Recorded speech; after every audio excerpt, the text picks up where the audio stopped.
Pozdrav svima, ja sam teta Lana. A ja Elena. Današnja priča nosi naslov Pomoć za gladne. Poruka ove priče je Isusu služimo kad pomažemo drugima. zlatni stih nalazimo u Mateju 14:16, a tamo piše: Nije potrebno da odlazi. Dajte mu vi jesti. Kako se osjećaš kad si gladan? Što bi ti moglo pomoći da zaboraviš glad? Jesi li ikada bio zakupljen s nečim da si zaboravio na glad? Naš biblijski događaj govori o više od 5000 gladnih ljudi. Veliko mnoštvo okupilo se da čuje Isusove riječi i promatra kako ozdravljuje bolesne. Isus je propovijedao mnogo sati, govoreći ljudima o Božjoj ljubavi.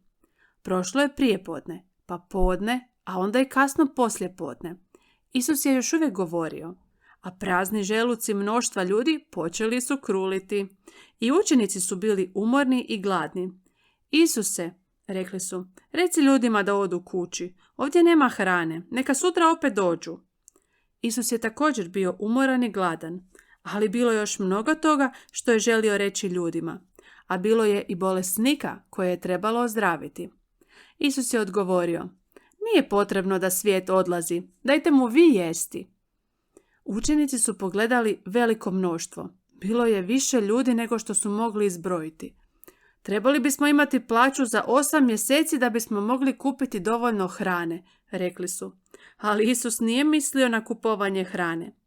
Andrija je našao jednog dječaka koji je bio spreman podijeliti svoju skromnu užinu s Isusom. Donio je 2 ribe i 5 malih kruhova. Isusu je to bilo dovoljno. Blagoslovio je užinu ovog dječaka i učenici su je počeli dijeliti. Prvo dječaku, a onda svakome u mnoštvu. Evo komad tebi, i tebi, i tebi, govorili su. Dječak je podijelio svoju užinu s Isusom, a Isus ju je umnožio.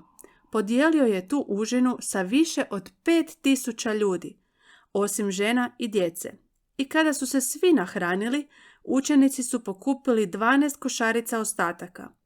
Ako je užinom jednog dječaka Isus mogao nahraniti više od 5000 ljudi, što bi mogao napraviti s nečim što pripada tebi?